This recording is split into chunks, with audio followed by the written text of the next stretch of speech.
What is going on, guys? Nash here, and today we are going to be looking at the new culling, the totally overhauled culling as it is, because a lot of things have been added. So let's see if culling is actually worth playing once again. The first thing that they have added, and it's probably the most significant thing that's gonna attract probably a lot of people to actually, buy the game and play it again, is or are the weapon skins. Now almost all, if not the all weapons, I'm not sure, have skins, and some of them look really appealing to the eye. Like let's say we take a clever, it has like some really decent skins that you can buy in game with the in-game currency that is right here. And how do you get those in-game currency coins? Well, you actually get them through call crates. And call crates you get by leveling up or by winning the game. So each level requires more and more experience. So as you generate more levels,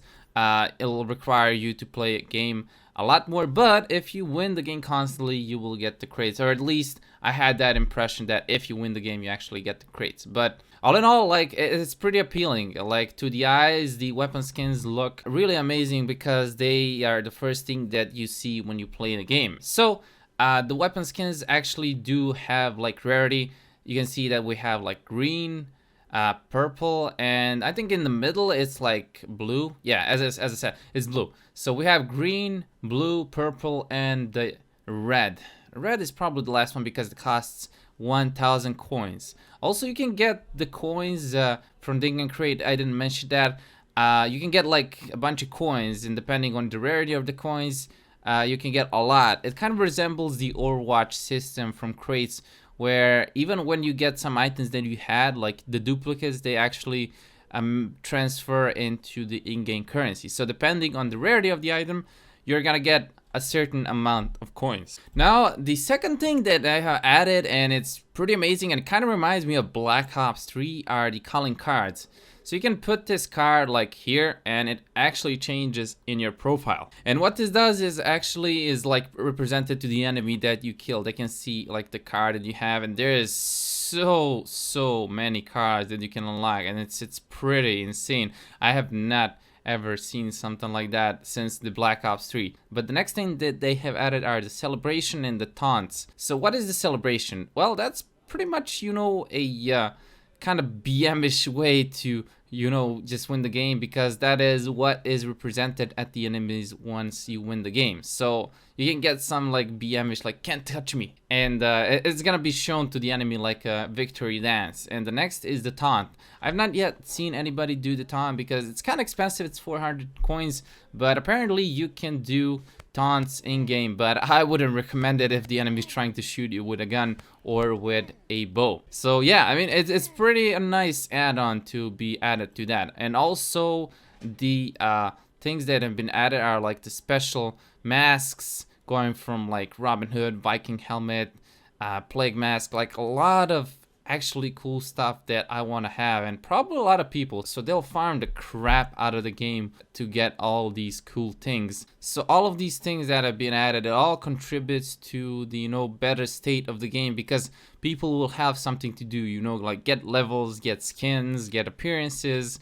Like all of that contributes to improvement to the game. Now as for the perks, well, the perks have been nerfed pretty much a lot. Like there's not a lot of perks that you can pick from. It's like utility, survival, and weapons. And for weapons, well, there's like only one per weapon, and it's not that amazing. But I hope in the future that they will add more perks per weapon, and of course like survival and utility perks that can be meaningful and can change the game towards better. But progress, I guess, requires time. Now, as for the airdrops, well, they have, like removed some airdrops and modified some.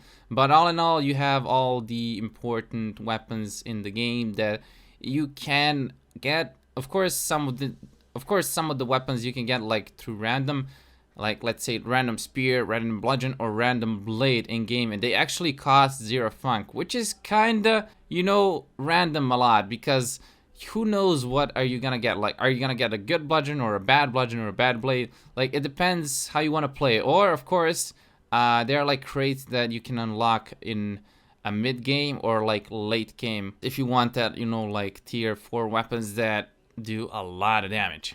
Now, as for the gameplay itself, that is probably the most important thing of this game, because gameplay is what matters.